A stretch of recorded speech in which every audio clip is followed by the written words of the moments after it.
Future, I think he could have got definitely more for the amount of titles he sold out. Yeah. But sometimes they look at it differently. Like when you're coming from the street, you're looking at how you can flip the 75 million. Right. So maybe he has some other shit that lined Believe up. me, Yeah. Future ain't stupid. Like he's Yeah, of a course. very smart guy, and I'm sure he's like, okay, cool.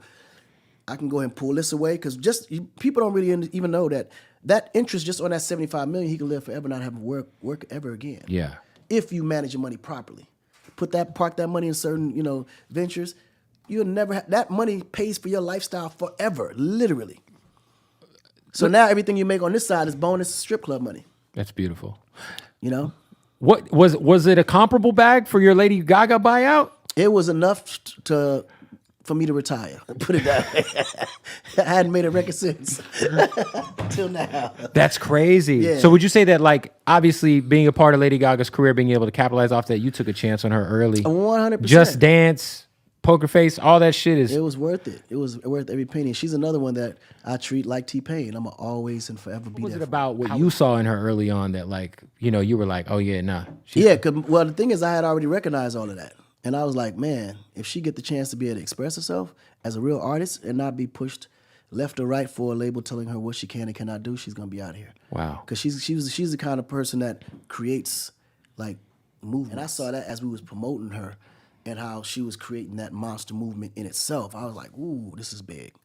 All we gotta do now is just let her do her. Anybody can just go in the room now and just get on, GarageBand and make a record. And go straight to SoundCloud. And go straight up to SoundCloud. Because when you got signed, did you get signed off of a demo tape, which was kind of like back in the day? I got actually signed out of creating demos. Wow. Which is interesting because I started off as a producer songwriter first, and I would write songs for other artists. Right. So at one point, they heard my record and was like, man, this is a dope record. I would love him to write for our artists, but who's the guy singing on the songs? Right. Like, who's that?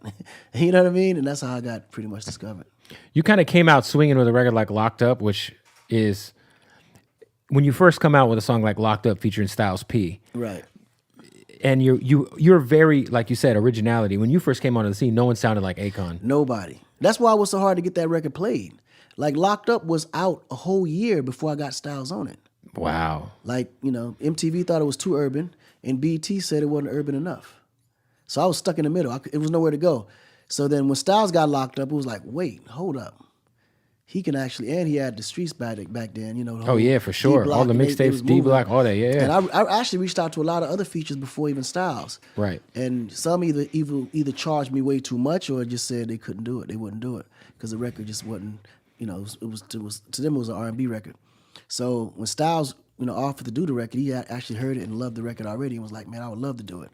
So he's the one I give credit for helping me break that record. Yeah. Because once he became on there, right. it became urban automatically. Yeah, it became like a rap record. Right. Even though, like, I feel like you're kind of like one of those artists who I just look at as like an artist. You're not a rapper. You sing, obviously, but you're kind of like, when people put a title on Future or Post Malone as like rappers, I'm like, nah, they're just artists who just make good music. Right, like, right. Some of the shit might be hip hop, some of the shit's pop, Right.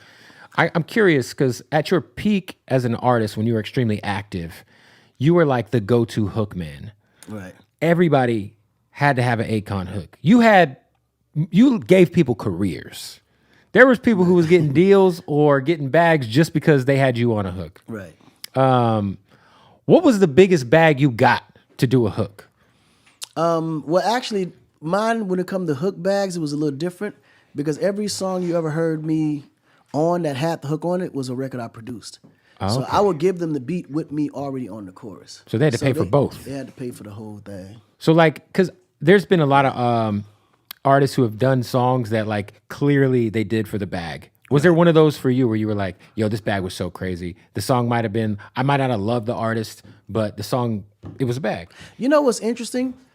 In the beginning, there was one record that I can recall started with a bag, and then I was so happy I did it because the relationship came out and it was amazing. It was Baby Bash. Oh, I love that record. That because before I did that record, I had never heard of Baby Bash. Baby, I'm Back, man. Yeah, Baby, I'm Back. I never heard that of song. And it was interesting because once I was like, okay, cool, it's some good money, so I did it. But then when I met him, we connected. I was like, damn, I'm glad I did this record. Baby Bash is